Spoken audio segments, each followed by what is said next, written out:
నమస్కారం ETV news కు స్వాగతం ముఖ్యాంశాలు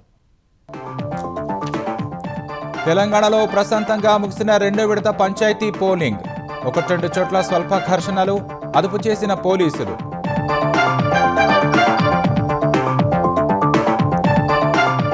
కొనసాగుతున్న రెండో విడత పంచాయతీ ఎన్నికల ఓట్ల లెక్కింపు వెలువడుతున్న ఫలితాలు ఉత్సాహంలో గెలిచిన అభ్యర్థులు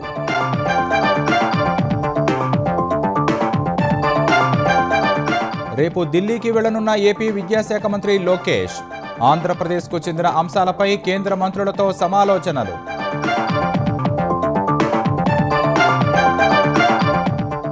నెల్లూరు మేయర్ పదవికి రాజీనామా చేసిన పొట్లూరి స్రవంతి వాట్సాప్ ద్వారా కలెక్టర్కు లేఖ ఆమోదించడంపై ఎడతెగని ఉత్కంఠ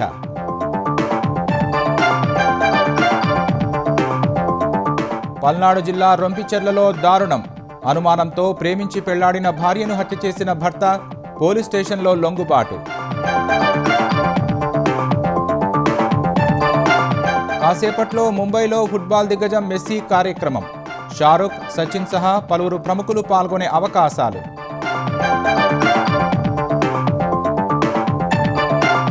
ఆస్ట్రేలియా సిడ్నీలో కాల్పుల కలకలం బాండీ బీచ్లో పర్యాటకులపై దుండగుల కాల్పులు 10 మంది మృతి పలువురికి గాయాలు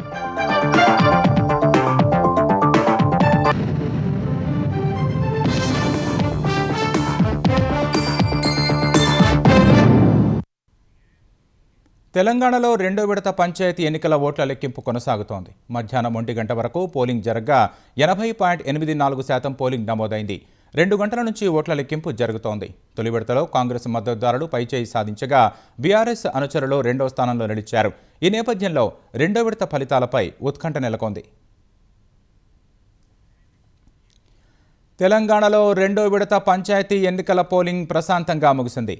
రెండో విడతలో 4,332 సర్పంచ్ స్థానాలకు 415 ఏకగ్రీవం కాగా 38,322 వార్డులకు 8,304 స్థానాలు ఏకగ్రీవమయ్యాయి. ఫలితంగా 3,911 సర్పంచ్ స్థానాలు 29,917 వార్డు స్థానాలకు పోలింగ్ జరిగింది. పలువురు ఎంపీలు, ఎమ్మెల్యేలు, ఎమ్మెల్సీలు, ఇతర ప్రజాప్రతినిధులు తమ సొంత గ్రామాల్లో ఓటు హక్కు వినియోగించుకున్నారు. రెండో విడత పోలింగ్లో కొన్ని చోట్ల చెదురుమదురు ఘటనలు చోటు చేసుకున్నాయి. ఉమ్మడి వరంగల్ జిల్లా పరిధిలోని దుగ్గొండి మండలం నాచినపల్లి గ్రామంలో ఏర్పాటు చేసిన పోలింగ్ కేంద్రంలో బీఆర్ఎస్ కాంగ్రెస్ కార్యకర్తల మధ్య వాగ్వాదం చోటు చేసుకుంది. బీఆర్ఎస్ నేతలు టీషర్టులు ధరించి పోలింగ్ కేంద్రంలోకి రావడంతో కాంగ్రెస్ కార్యకర్తలు ఆందోళనకు దిగారు. పోలీసుల జోక్యంతో వివాదం సద్దుమడిగింది. మెదక్ జిల్లా మనోహరాబాద్ మండలం కోనాయిపల్లిలో కాంగ్రెస్ బీజేపీ శ్రేణుల మధ్య గొడవ జరిగింది. పోలింగ్ సెంటర్ వద్ద ప్రచారం చేస్తున్నారంటూ 2 పార్టీల శ్రేణులు వాగ్వాదానికి దిగాయి. ఈ క్రమంలో ఒకరిని మరొకరు నెట్టుకుంటూ కొట్టుకున్నారు.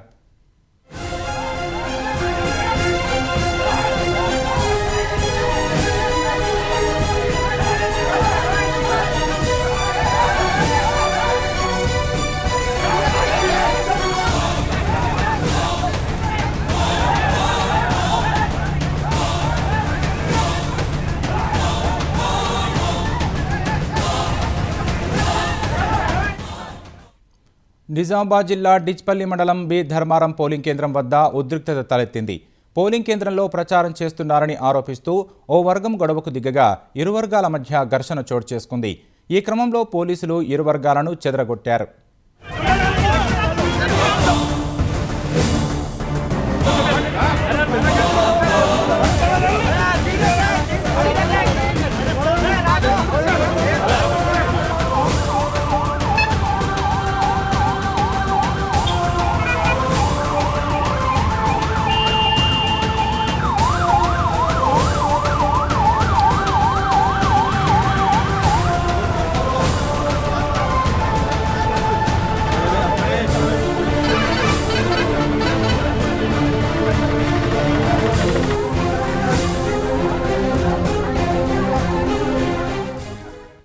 మెదక్ జిల్లా నార్సింగిలో సర్పంచ్ అభ్యర్థి శంకర్ నాయక్ సెల్ టవర్ ఎక్కి నిరసన వ్యక్తం చేశారు.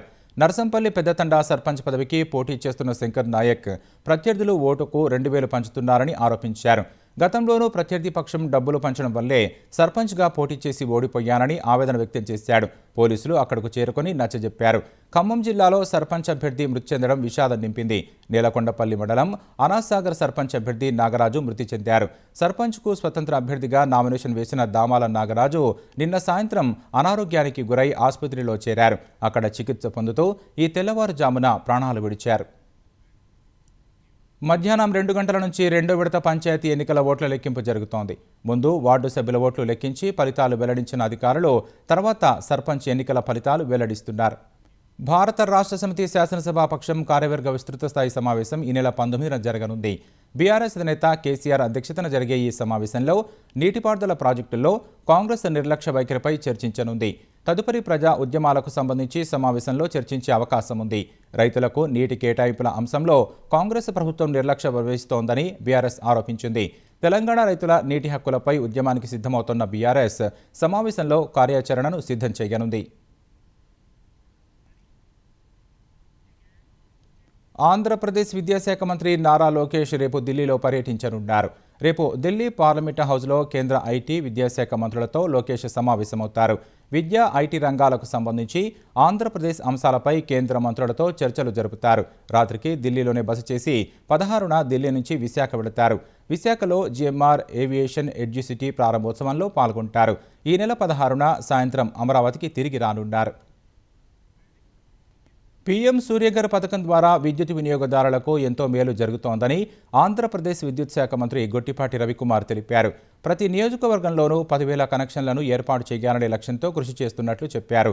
ఈ పథకం ఎస్సీ, ఎస్టీలకు పూర్తి ఉచితంగా, బీసీలకు ప్రత్యేక రాయితీలతో లభిస్తుందన్నారు. జగన్ పెంచిన ట్రూ అప్ ఛార్జీలను ట్రూ డౌన్ చేసే దిశగా ఇప్పటికే కార్యాచరణ రూపొందించామని పేర్కొన్నారు. గత ప్రభుత్వం విద్యుత్ వ్యవస్థను ఆదాయ వనరుగా మాత్రమే చూసిందని రవికుమార్ విమర్శించారు. 18 నెలల్లో విద్యుత్ రంగంలో సంస్కరణలు అమలు చేసి అనతి కాలంలో విద్యుత్ వ్యవస్థను గాడిలో పెట్టామన్నారు. సంస్కరణలు ఇచ్చిన ఫలితాల మేరకు విద్యుత్ ఛార్జీలు తగ్గిస్తున్నట్లు మంత్రి వివరించారు.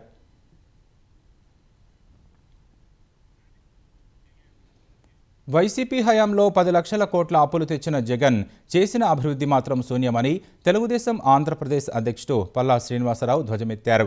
జగన్ హయాంలో చేసిన అప్పుల వల్ల ఇప్పటికే 1,00,000 కోట్ల వరకు వడ్డీ, అసలు వాయిదాలు చెల్లించాల్సి వచ్చిందని పల్లా ఆగ్రహం వ్యక్తం చేశారు. కేంద్ర మ్యాచింగ్ నిధులు చెల్లించక 10,000 కోట్ల అభివృద్ధి పథకాలను వైసీపీ నిలిపివేయగా కూటమి ప్రభుత్వం వాటిని పునరుద్ధరించిందన్నారు. ప్రభుత్వ ఉద్యోగులు, పెన్షనర్లకు గత ప్రభుత్వం పెట్టిన 32,000 కోట్ల బకాయిల్లో 12,000 కోట్లు తాము చెల్లించామని వివరించారు. జగన్ అవినీతి కోసం అప్పులు చేస్తే కూటమి ప్రభుత్వం అభివృద్ధి, సంక్షేమం కోసం అప్పులు చేస్తోందని పల్లా స్పష్టం చేశారు. అభివృద్ధి చూసి ఓర్వలేక వైసీపీ నేత బొత్స సత్యనారాయణ అసత్యాలు ప్రచారం చేస్తున్నారని పల్లా శ్రీనివాసరావు మండిపడ్డారు. నెల్లూరు మేయర్ పొట్లూరి స్రవంతి తన రాజీనామా లేఖను వాట్సాప్ ద్వారా కలెక్టర్ హిమాంశు శుక్లాకు పంపారు. ఈ నెల 18న అవిశ్వాస తీర్మానం నగరపాలక సంస్థ పాలక మండలి ముందుకు రానుండగా తన పదవికి రాజీనామా చేస్తున్నట్లు నిన్ననే స్రవంతి ప్రకటించారు. లేఖను నేరుగా కలెక్టర్కు అందిస్తానని చెప్పిన ఆమె కలెక్టర్ అందుబాటులో లేకపోవడంతో వాట్సాప్ ద్వారా పంపారు. అయితే ఈ లేఖను కలెక్టర్ ఆమోదిస్తారో లేదో అనే దానిపై ఉత్కంఠ నెలకొంది. నెల్లూరు నగరపాలక సంస్థ పరిధిలో 54 మంది కార్పొరేటర్లు ఉండగా వారంతా గత ఎన్నికల్లో వైసీపీ నుంచి గెలిచారు. వారిలో ఒకరు ఇప్పటికే రాజీనామా చేశారు. మేయర్ కాకుండా మిగిలిన 52 మందిలో 42 మంది సార్వత్రిక ఎన్నికల తర్వాత టీడీపీలో చేరారు. మేయర్ రాజీనామాను కలెక్టర్ ఆమోదిస్తే కొత్త మేయర్ను ఎన్నుకునే వరకు సీనియర్ డిప్యూటీ మేయర్కు మేయర్ బాధ్యతలు దక్కే అవకాశం ఉంది. దేశంలో రాజ్యాంగాన్ని రద్దు చేయాలని బీజేపీ చూస్తోందని ముఖ్యమంత్రి రేవంత్ రెడ్డి ఆరోపించారు. రాజ్యాంగాన్ని కాపాడుకోవాల్సిన బాధ్యత అందరిపై ఉందని ఢిల్లీలో ఓట్ చోర్ గద్దీ చోర్ పేరుతో కాంగ్రెస్ పార్టీ చేపట్టిన మహార్యాలీలో పేర్కొన్నారు. ప్రజాస్వామ్య పరిరక్షణ కోసం రాహుల్ గాంధీ పోరాటానికి అందరూ మద్దతుగా నిలవాలని రేవంత్ రెడ్డి కోరారు. ఈ కార్యక్రమంలో కాంగ్రెస్ అధ్యక్షుడు మల్లికార్జున ఖర్గే, సోనియా గాంధీ, రాహుల్ గాంధీ, ప్రియాంక గాంధీ ఇతర ముఖ్య నేతలు పాల్గొన్నారు. అన్ని రాష్ట్రాల నుంచి భారీ సంఖ్యలో పార్టీ శ్రేణులు, నాయకులు మహాధర్నాకు తరలివచ్చారు. ఓటు చోరీ సమస్య కాంగ్రెస్ది మాత్రమే కాదన్న రేవంత్ రెడ్డి ప్రధాని మోదీకి వ్యతిరేకంగా రాహుల్ గాంధీ చేస్తున్న పోరాటానికి అంతా అండగా నిలవాలని కోరారు.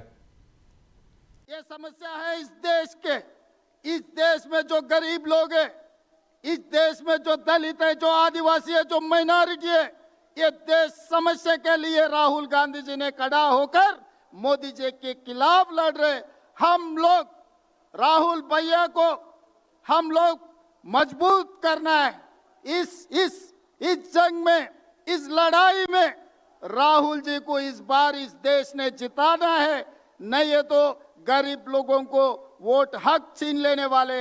अगर एक बार उनका नाम वोटर लिस्ट से निकल गए, उसके बाद आधार कार्ड निकलने वाले, उसके बाद रेशन कार्ड निकालने वाले हैं, उसके बाद उनका जमीन जायदाद खींच लेने वाले हैं। इस देश में जो मूलवासी आदिवासी है उन लोग सब कुछ खो जाएंगे। इसीलिए हम लोग सब इकट्ठा होकर राहुल जी के तरफ से, राहुल जी सिपाही बनकर मोदी के खिलाफ लड़ना है। ఆస్ట్రేలియాలోని సిడ్నీలో కాల్పులు కలకలం రేపాయి. ప్రముఖ పర్యాటక ప్రదేశమైన బాండీ బీచ్లో కాల్పులు చోటు చేసుకున్నాయి. ఈ ఘటనలో 10 మంది ప్రాణాలు కోల్పోయారని ఆస్ట్రేలియా మీడియా పేర్కొంది. పర్యాటకులు ఉల్లాసంగా గడుపుతున్న సమయంలో బీచ్లోకి ప్రవేశించిన 2 దుండగులు ఒక్కసారిగా కాల్పులు జరపగా వందల మంది పర్యాటకులు ప్రాణాలు అరచేతిలో పెట్టుకుని పరుగులు తీశారు. నల్లటి ముసుగులు ధరించిన 2 వ్యక్తులు షాట్గన్స్తో సర్ఫ్ క్లబ్ పక్కనే ఉన్న పాదచారుల వంతెనపైకి చేరుకొని కాల్పులు జరిపారని ప్రత్యక్ష సాక్షులు తెలిపారు. ఈ దాడిలో క్షతగాత్రులను కాపాడేందుకు హెలికాప్టర్లు, 30 అంబులెన్సులు ఘటనా స్థలానికి చేరుకున్నాయి.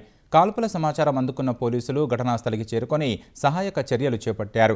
యూదులకు సంబంధించిన వేడుకను లక్ష్యంగా చేసుకుని దుండగులు కాల్పులు జరిపారని రాయిటర్స్ వార్తా కథనం పేర్కొంది. 2 నిందితుల్లో ఒకరిని పోలీసులు కాల్చి చంపారని తెలిసింది. అమెరికాలో మరోసారి కాల్పుల ఘటన కలకలం రేపింది. బ్రౌన్ విశ్వవిద్యాలయంలో ఓ సాయుధుడు జరిపిన కాల్పుల్లో 2 చనిపోగా 8 మంది గాయపడ్డారు. క్షతగాత్రుల పరిస్థితి విషమంగా ఉందని ప్రావిడెన్స్ మేయర్ బ్రెట్ స్మైలీ తెలిపారు.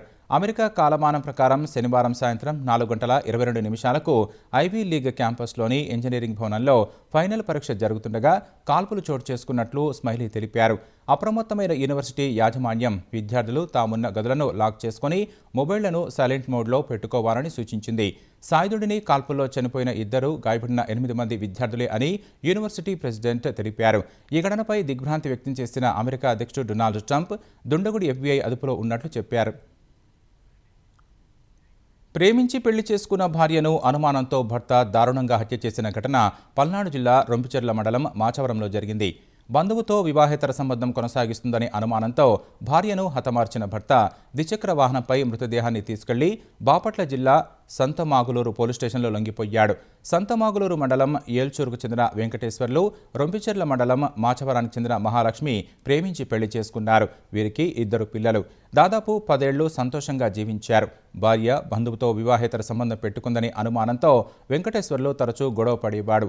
భార్య బంధువుపై ఫిర్యాదు చేసి పోలీస్ స్టేషన్కు పిలిపించి కౌన్సిలింగ్ ఇచ్చేలా చేశాడు. ఈ నేపథ్యంలో అభిప్రాయ భేదాలతో మహాలక్ష్మి పుట్టింటికి వెళ్లి ఒంటరిగా ఉంటోంది. వినుకొండలో బేకరీలో పనిచేస్తున్న వెంకటేశ్వర్లు దగ్గరై పిల్లలు ఉంటున్నారు. ఈ క్రమంలో వెంకటేశ్వర్లు శనివారం భార్య పుట్టింటికి వెళ్లి ఆమె తాలూకు బంగారం ఇస్తానని చెప్పి నమ్మించాడు. ఈ ఉదయం ద్విచక్ర వాహనంపై ఊరి శివారుకు తీసుకెళ్లి గొంతును నిలిమి చంపాడు. మృతదేహాన్ని సంతమాగులూరు పోలీస్ స్టేషన్కు తీసుకెళ్లాడు. వెంటనే పోలీసులు ఆమెను ప్రాథమిక ఆరోగ్య కేంద్రానికి పంపగా మృతి చెందినట్లు వైద్యులు నిర్ధారించారు. రొంపిచెర్ల పోలీసులు మృతదేహాన్ని స్వాధీనం చేసుకుని కేసు నమోదు చేసి దర్యాప్తు చేపట్టారు.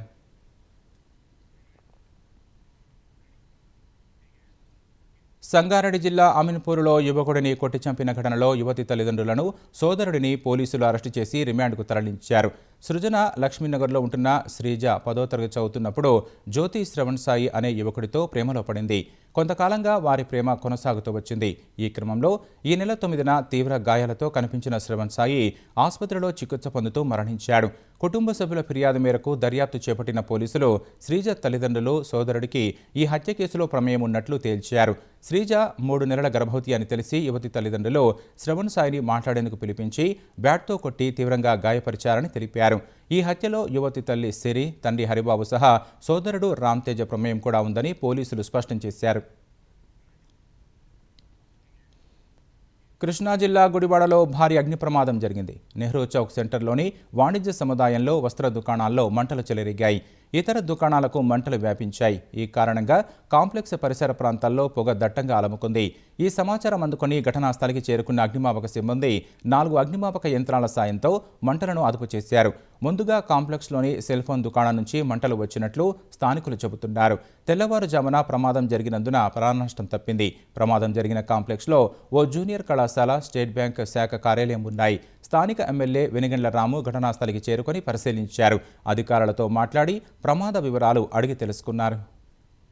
నెల్లూరు జిల్లా నెల్లూరుపాలెం ఇంజనీరింగ్ కాలేజీ సమీపంలో జరిగిన రోడ్డు ప్రమాదంలో దంపతులు ప్రాణాలు కోల్పోయారు. నెల్లూరు ముంబై జాతీయ రహదారిపై కడప నుంచి నెల్లూరుకు వెళుతున్న కారు రోడ్డు దాటుతున్న బైక్ను ఢీకొట్టింది. ఘటనలో భార్యాభర్తలు అక్కడికక్కడే మృతి చెందారు. మృతులు ఆత్మకూరు మండలం చిరివెళ్ల గ్రామానికి చెందిన మాధవ్, అతని భార్య మాధవిగా గుర్తించారు. ప్రమాదానికి కారు అధిక వేగమే కారణమని స్థానికులు తెలిపారు. సమాచారం అందుకున్న పోలీసులు కేసు నమోదు చేసి విచారణ చేపట్టారు. దేశంలో అత్యంత విలువలతో కూడిన రాజకీయ నాయకుడు మాజీ ప్రధానమంత్రి వాజ్పేయి అని ఉత్తరాఖండ్ సీఎం పుష్కర్ సింగ్ ధామీ అన్నారు.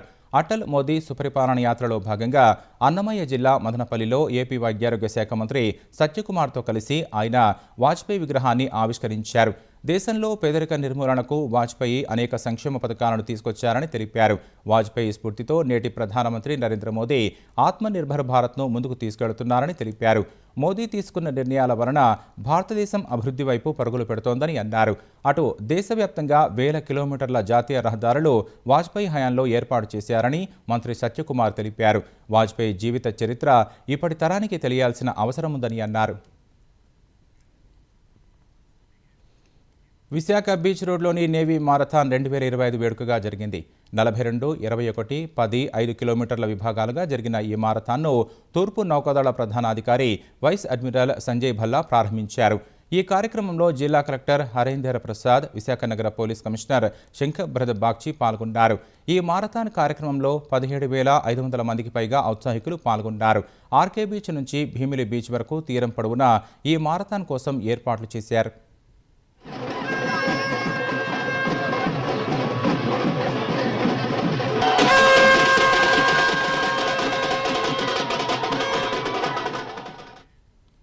విజయవాడ ఇంద్రకీలాద్రిపై భవానీ దీక్షల విరమణ కొనసాగుతోంది. 4వ రోజైన ఇవాళ దీక్షల విరమణకు వచ్చిన భక్తులతో కొండ పరిసరాలన్నీ అరుణవర్ణాన్ని సంతరించుకున్నాయి. గిరి ప్రదక్షిణ మార్గం భవానీ నామస్మరణతో మారుమోగింది. నేడు ఆదివారం కావడం, రేపటితో దీక్షల విరమణ పూర్ణాహుతితో పరిసమాప్తం కానున్నందున ఇవాళ అర్ధరాత్రి నుంచే భక్తుల తాకిడి పెరిగింది. గిరి ప్రదక్షిణ తర్వాత దీక్షాదారులు అమ్మవారి ఆలయానికి చేరుకొని ఇరుముళ్లు సమర్పిస్తున్నారు. 3 హోమగుండాలు అందుబాటులో ఉన్నందున భక్తులకు అసౌకర్యం లేకుండా తక్కువ సమయంలోనే దర్శనం చేసుకుని బయటకొస్తున్నారు. ముందు జాగ్రత్తగా ఎక్కువ సంఖ్యలోనే లడ్డు ప్రసాదం సిద్ధం చేసినందున అడిగిన వారికి కావలసిన సంఖ్యలోనే ప్రసాదాలు అందిస్తున్నారు. చిన్నపిల్లలు తప్పిపోకుండా క్యూఆర్ కోడ్తో చైల్డ్ ట్యాగ్లు వేస్తున్నారు. ఇంద్రకీలాద్రిపై దర్శన ఏర్పాట్లు బాగున్నాయని భక్తులు హర్షం వ్యక్తం చేశారు. తెల్లవారుజాము దిగామండి. యాత్ర బాగా జరిగిందండి. లైన్ చక్కగా ఉన్నాయి. ప్రసాదాలు నీట్గా అందించారు. అమ్మవారి దర్శనం బాగా అయింది.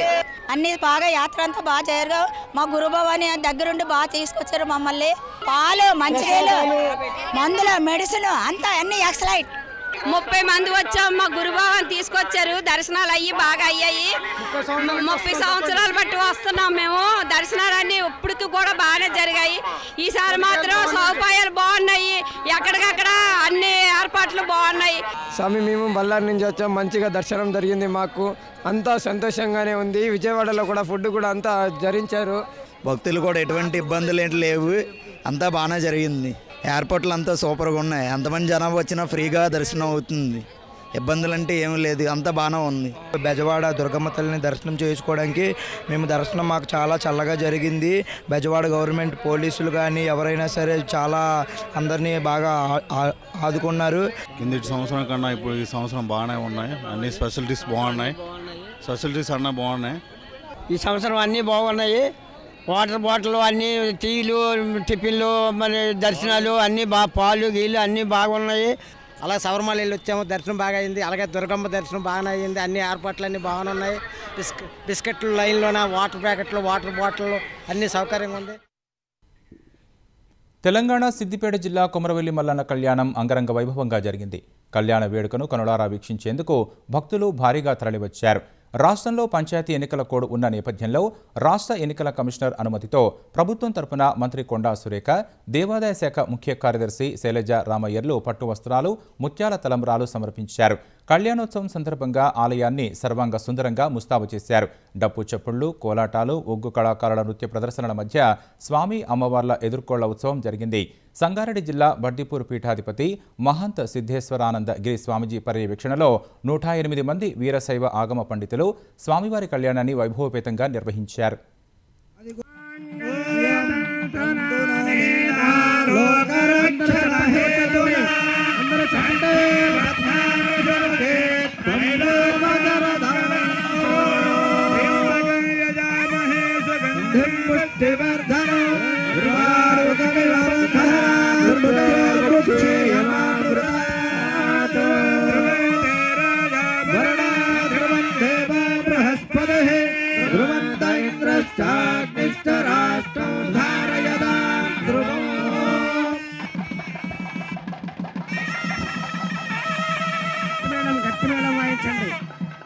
తదేవ లక్నో సుదిన తదేవ తారాబలం చంద్రబలం. సూడాన్లో ఐరాస స్థావరంపై జరిగిన డ్రోన్ దాడిలో 6 శాంతి పరిరక్షకులు మృతి చెందారు. మరో 8 మంది గాయపడ్డారు. ఈ మేరకు ఐరాస చీఫ్ ఆంటోనియో గుటెరస్ తెలిపారు. కోర్టోఫాన్ ప్రాంతంలోని లాజిస్టిక్స్ కేంద్రంపై డ్రోన్ దాడి జరిగిందని గుటెరస్ చెప్పారు. మృతులు క్షతగాత్రులు బంగ్లాదేశ్కు చెందిన సైనికులని వెల్లడించారు. ఐరాస శాంతి పరిరక్షక దళాలను లక్ష్యంగా చేసుకుని దాడులు చేస్తే అంతర్జాతీయ చట్టం ప్రకారం యుద్ధనేరం కిందకు వస్తుందని ఐరాస చీఫ్ తెలిపారు. దాడులకు పాల్పడిన వారిని చట్టం ముందు నిలబెడతామని చెప్పారు. Paramilitary group rapid support forces ఐరాస స్థావరంపై డ్రోన్ దాడికి పాల్పడిందని సూడాన్ సైన్యం ఆరోపించింది. దేశంపై ఆధిపత్యం కోసం 2 ఏళ్లుగా సూడాన్ సైన్యం, ఆర్ఎస్ఎఫ్ పారామిలిటరీ గ్రూప్ మధ్య పోరు జరుగుతోంది. ఈ దాడుల్లో 40,000 మందికి పైగా మృతి చెందారు. గోవా నైట్ క్లబ్ అగ్ని ప్రమాద ఘటనకు సంబంధించి లూథ్రా సోదరులను థాయిలాండ్ నుంచి తీసుకొచ్చేందుకు అధికార లాంఛనాలన్నీ పూర్తయినట్లు తెలుస్తోంది. నైట్ క్లబ్ యాజమానులు సౌరభ్ లూథ్రా, గౌరవ్ లూథ్రాలను వచ్చే 24 లేదా 48 గంటల్లో భారత్కు తీసుకురానున్నట్లు అధికార వర్గాలు తెలిపాయి. ఈ నెల 6న గోవా నైట్ క్లబ్లో జరిగిన అగ్ని ప్రమాదంలో 25 మంది సజీవ దహనమయ్యారు. ప్రమాదం జరిగిన కొన్ని గంటల్లోనే లూథ్రా సోదరులు థాయిలాండ్లోని పుకెట్కు పరారయ్యారు. వెంటనే అప్రమత్తమైన గోవా పోలీసులు సిబిఐ సహకారంతో లుకౌట్ నోటీసులు జారీ చేయించారు. బ్యాంకాక్లోని ఇండియన్ ఎంబసీ ఇచ్చిన సమాచారంతో థాయిలాండ్ పోలీసులు 3 రోజుల క్రితం లూథ్రా సోదరులను పుకెట్లో అరెస్టు చేశారు.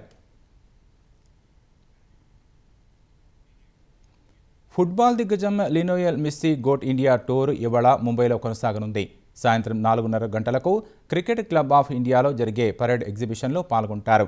ఈ ఈవెంట్కు బాలీవుడ్ నటుడు షారుఖ్ ఖాన్, క్రికెట్ దిగ్గజం సచిన్ సహా పలువురు హైప్రొఫైల్ అతిథులు హాజరు కానున్నారు. సాయంత్రం 5 గంటలకు వాంఖడే స్టేడియంలో గోట్ ఇండియా ప్రధాన కార్యక్రమం జరగనుంది. 7గురితో కలిసి మెస్సీ ఎగ్జిబిషన్ మ్యాచ్ ఆడనున్నారు. అందులో బాలీవుడ్కు చెందిన ప్రముఖులు పాల్గొనే అవకాశం ఉంది. 2022 ఫుట్బాల్ ప్రపంచ కప్లో అర్జెంటీనా విజయయాత్రకు సంబంధించిన జ్ఞాపికల ప్రదర్శన, ప్రైవేటు చారిటీ ఫ్యాషన్ షో, వేలంతో మెస్సీ ముంబై పర్యటన ముగియనుంది. కోల్కతా ఘటనను దృష్టిలో పెట్టుకుని ముంబై పోలీసులు కట్టుదిట్టమైన భద్రతా ఏర్పాట్లు చేశారు. 2,000 మంది పోలీసులతో భద్రతా చర్యలు చేపట్టారు. వాంఖడే స్టేడియం లోపలికి వాటర్ బాటిల్స్, నాణేలు, లోహ వస్తువులను తీసుకెళ్లకుండా ఆంక్షలు విధించారు. కోల్కతాలో ఫుట్బాల్ దిగ్గజం లియోనెల్ మెస్సీ ఈవెంట్ నిర్వాహకుడు శతద్రు దత్తాకు కోర్టులో చుక్కెదురైంది. ఆయనకు బెయిల్ ఇచ్చేందుకు నిరాకరించిన కోర్టు 14 రోజుల పోలీసు కస్టడీని అనుమతించింది. సాల్ట్లేక్ స్టేడియంలో మెస్సీ ఈవెంట్ను లోపభూయిష్టంగా నిర్వహించడం ఫలితంగా ఫుట్బాల్ అభిమానులు ఆగ్రహంతో విధ్వంసానికి దిగిన కేసులో శనివారం శతద్రు దత్తాను కోల్కతా ఎయిర్పోర్టులో పోలీసులు అరెస్టు చేశారు. మరోవైపు బెంగాల్ గవర్నర్ సివి ఆనంద్ బోస్ ఇవాళ సాల్ట్లేక్ స్టేడియంను సందర్శించారు. స్టేడియం మొత్తం కలియదిరిగిన ఆయన అధికారులను అడిగి వివరాలు తెలుసుకున్నారు. ప్రభుత్వం ఏర్పాటు చేసిన కమిటీ దర్యాప్తులో భాగంగా సాల్ట్లేక్ స్టేడియంను సందర్శించింది. ముఖ్యాంశాలు మరోసారి. తెలంగాణలో ప్రశాంతంగా ముగిసిన 2వ విడత పంచాయతీ పోలింగ్. 1-2 చోట్ల స్వల్ప ఘర్షణలు, అదుపు చేసిన పోలీసులు.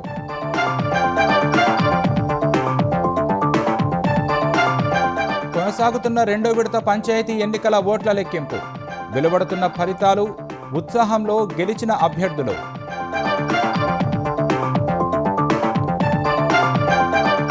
రేపు ఢిల్లీకి వెళ్లనున్న ఏపీ విద్యాశాఖ మంత్రి లోకేష్. ఆంధ్రప్రదేశ్కు చెందిన అంశాలపై కేంద్ర మంత్రులతో సమాలోచనలు.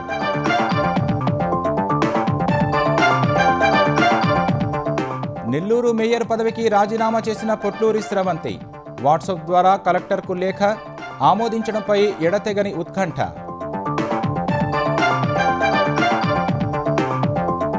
పల్నాడు జిల్లా రొంపిచెర్లలో దారుణం. అనుమానంతో ప్రేమించి పెళ్లాడిన భార్యను హత్య చేసిన భర్త, పోలీస్ స్టేషన్లో లొంగుబాటు. కాసేపట్లో ముంబైలో ఫుట్బాల్ దిగ్గజం మెస్సీ కార్యక్రమం. షారుఖ్, సచిన్ సహా పలువురు ప్రముఖులు పాల్గొనే అవకాశాలు.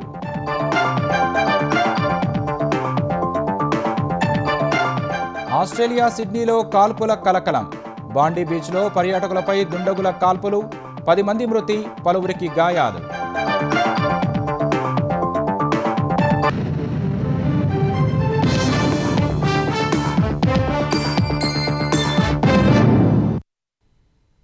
ఈటీ న్యూస్ సమాప్తం. నమస్కారం.